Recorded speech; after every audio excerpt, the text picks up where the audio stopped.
سائل کہتا ہے شب برات کا روزہ رکھنا ضروری ہے کہ آپ صلی اللہ علیہ وسلم نے رکھا یا نہیں؟ حدیث کی روشنی میں جواب دیجیے۔ شب برات 15 شعبان رات کو عبادت کرنا، صبح کو روزہ رکھنا، یہ عمل کسی صحیح حدیث سے ثابت نہیں ہے۔ اس بارے میں جتنی روایات آتی ہیں وہ صحت کے مقام کو نہیں پہنچتی۔ کسی ایک صحیح حدیث سے 15 شعبان کو روزہ رکھنا اور اس رات کو عبادت کرنا ثابت نہیں۔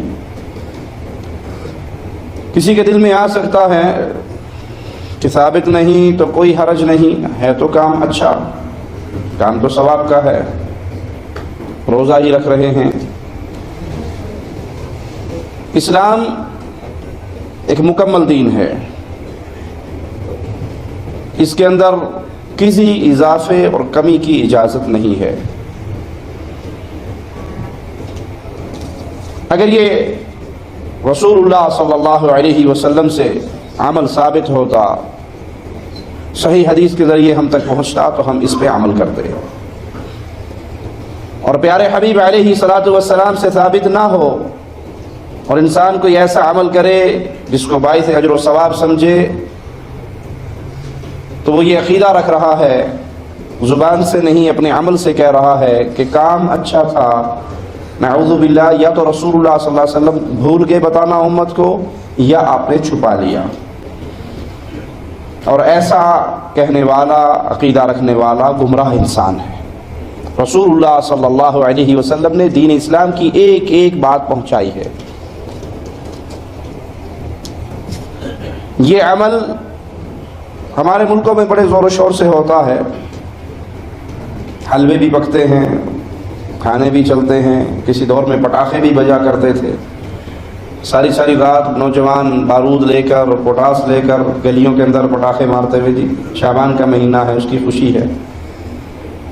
دین اسلام اللہ کی دی ہوئی، بھیجی ہوئی ایک ایسی زندگی گزارنے کے لیے رہنما شریعت ہے جس کے اندر اب کوئی اضافہ نہیں ہو سکتا، اور یہ عمل اضافہ ہے۔ اگرچہ اچھا ہے، کوئی یہ کہے کہ اچھا ہے روزہ رکھنا، بری بات تو نہیں، ہم بھی کہیں گے اچھا ہے، لیکن یہ اسلام اور دین تب بنتا جب رسول اللہ صلی اللہ علیہ وسلم کر کے دکھاتے اور پیارے حبیب کے پیارے اصحاب اس پہ عمل کرتے۔ جب یہ عمل نہ رسول اللہ صلی اللہ علیہ وسلم سے ثابت ہے کسی صحیح حدیث سے، اور نہ آپ کے پیارے اصحاب سے ثابت ہے، آپ کی نظر میں کتنا ہی اچھا ہو۔